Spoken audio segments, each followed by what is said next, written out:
আসসালামু আলাইকুম রহমতুল্লাহ। প্রিয় দেশবাসী, আপনাদের এখনই জেগে উঠতে হবে। দর্শক, আপনাদেরকে অনুরোধ করব, আমার এই প্রতিবাদমূলক আলোচনা প্রত্যেকে শেয়ার করে ব্যাপকভাবে ছড়িয়ে দিন। প্রত্যেকে প্রতিবাদে অংশগ্রহণ করুন, যে যার অবস্থান থেকে প্রতিরোধ করে তুলুন। এটা আমাদের নৈতিক দায়িত্ব। আর ঘরে বসে থাকা যাবে না। বিএনপি বিএনপি সন্ত্রাসীরা ক্ষমতায় আসার সাথে সাথে সরকার গঠন করার আগেই যে কাজ শুরু করে দিয়েছিল, আওয়ামী লীগের সে কাজ স্টার্ট করতে কয়েক বছর লেগেছিল। ওরা আওয়ামী লীগের চাইতে কতটা জঘন্য আপনারা দেখছেন। সারা বাংলাদেশে সন্ত্রাসের রাম রাজত্ব কায়েম করেছে। নোয়াখালীতে কি ঘটিয়েছে আপনারা সবাই জানেন কোন বিষয়ে কথা বলছি। নোয়াখালীতে শাপলা গলিতে ভোট দেওয়ার অভিযোগে কয়েক সন্তানের জননীকে বিএনপির লোকজন গণধর্ষণ করেছে।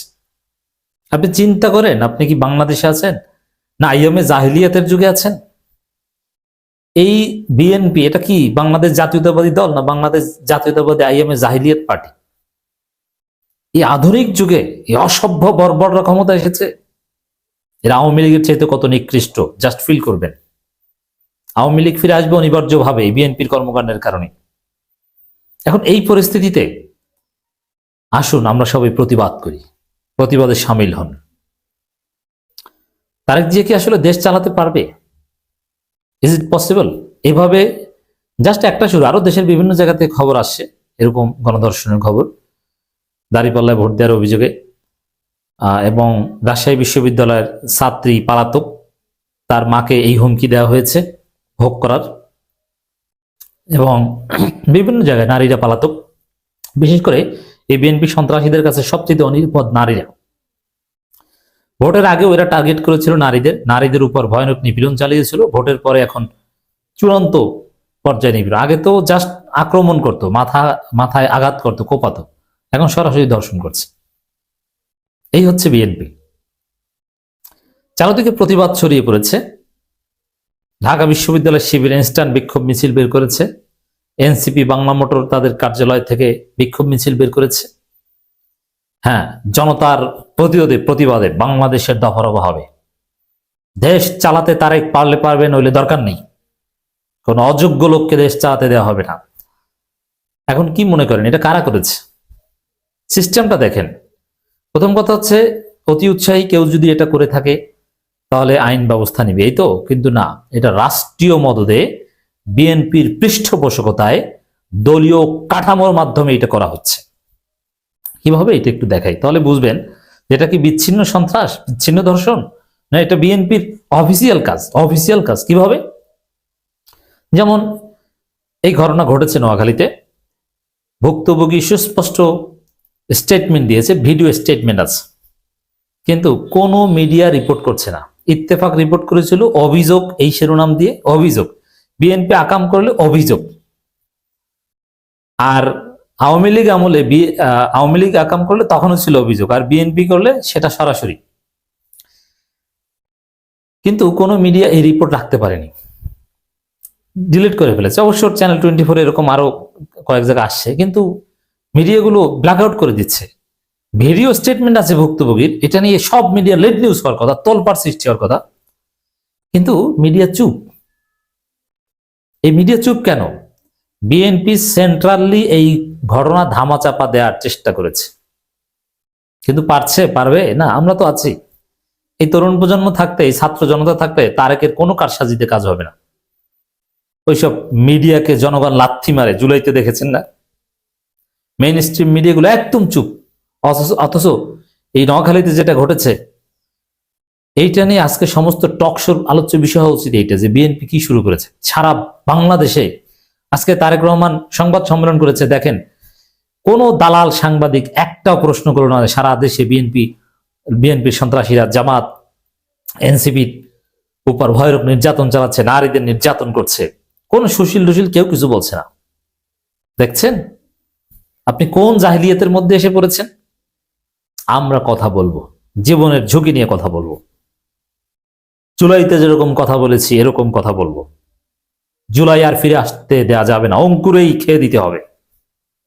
দফারফা করতে হবে, যারাকে দেশ চালাতে পারবে কি পারবে না। কারণ শুরুর আলামত তো আমরা মোটেও ভালো দেখছি না। এগুলো কি? কি ঘটছে।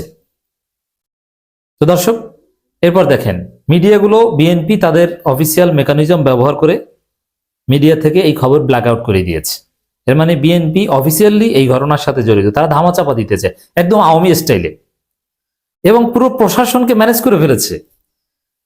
ভিডিও স্টেটমেন্ট আছে, এখন ওই মেডিকেল রিপোর্ট চেঞ্জ করানোর চেষ্টা করছে বিএনপি। আমরা জানতে পেরেছি যে মেডিকেল রিপোর্টে যাতে প্রমাণিত হয় যে না না না ধর্ষণ টর্ষণ কিছু করেনি।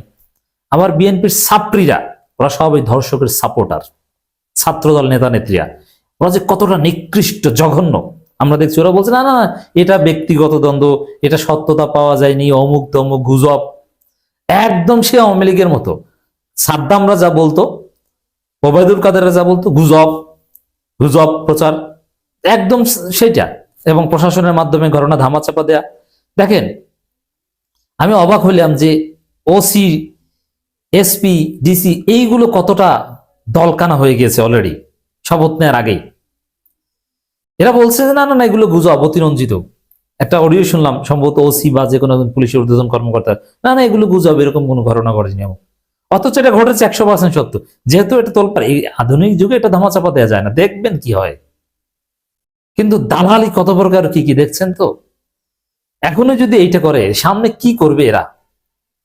তখন আপনিই বলবেন যে হাসিনাই ভালো ছিল, কারণ এরা হাসিনার চাইতে নিকৃষ্ট। আর এই ধরনের কাজ দেখেন, এরা তো বৈধতা দিয়েছে আগেই। নোয়াখালীর সুবর্ণচরে যে সেই সংঘবদ্ধ ধর্ষণ যে ঘটনা, ধানের শীষে ভোট দেওয়ার অভিযোগে 18 সালে ওই লোকজনকে নিয়ে নির্বাচনী প্রচারণা চালিয়েছে বিএনপি। তারা তো এটা করবেই।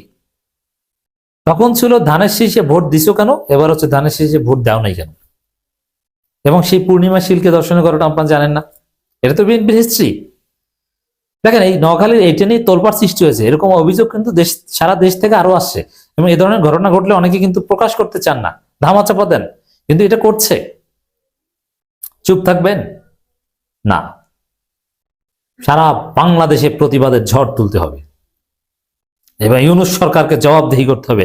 এখন পর্যন্ত তো ইউনূস ক্ষমতায়, এগুলো কি বাংলাদেশের আইন শৃঙ্খলা? এটা কি মার্শাল ল লাগবে?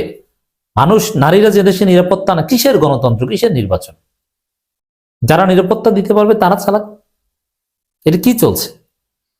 এবং আমি অবাক যে ঠিক আছে, এখন বিএনপির লোকজন এটা বলতে পারতো যে আমরা ক্ষমতা নেইনি, যেই করুক ব্যবস্থা নেন, কিন্তু না, তারা মিডিয়ার মাধ্যমে এটা ধামাচাপা দেওয়ার চেষ্টা করছে, প্রশাসনের মাধ্যমে ভিন্ন স্টেটমেন্ট দেওয়াচ্ছে, এবং ডাক্তারদের মাধ্যমে ম্যানেজ করে রিপোর্ট পাল্টে দেওয়ার চেষ্টা করা হচ্ছে। আপনি চিন্তা করছেন আপনি কাদের খপ্পরে পড়েছেন? এখন আপনাদেরকে সিদ্ধান্ত নিতে হবে, যেটা কি সহ্য করবেন? ছাত্র জনতাকে, জুলাই যোদ্ধাদেরকে আহত করা হচ্ছে, হাত পা ভেঙে দেওয়া হচ্ছে, দাড়ি ছিঁড়ে ফেলা হচ্ছে, মসজিদের ইমামকে মসজিদ থেকে বের করে দেওয়া হচ্ছে, বিএনপি নেতার কাছে পা ধরে মাপ চাওয়ানো হচ্ছে। হাজার হাজার ঘটনা আজকে শুক্রবার এবং শনিবার ঘটেছে। এরা 1 সপ্তাহ 2 সপ্তাহ ক্ষমতা পেলে তখন যে কি করবে, দেশ এক ভয়ঙ্কর পরিস্থিতির দিকে যাচ্ছে। আমাদেরকে ডিসাইড করতে হবে যে আমরা কি করব। এগুলো মুখ বুজে সহ্য করবেন, না দেশ ছেড়ে যাবেন, না দেশ বাঁচাতে যুদ্ধ করবেন?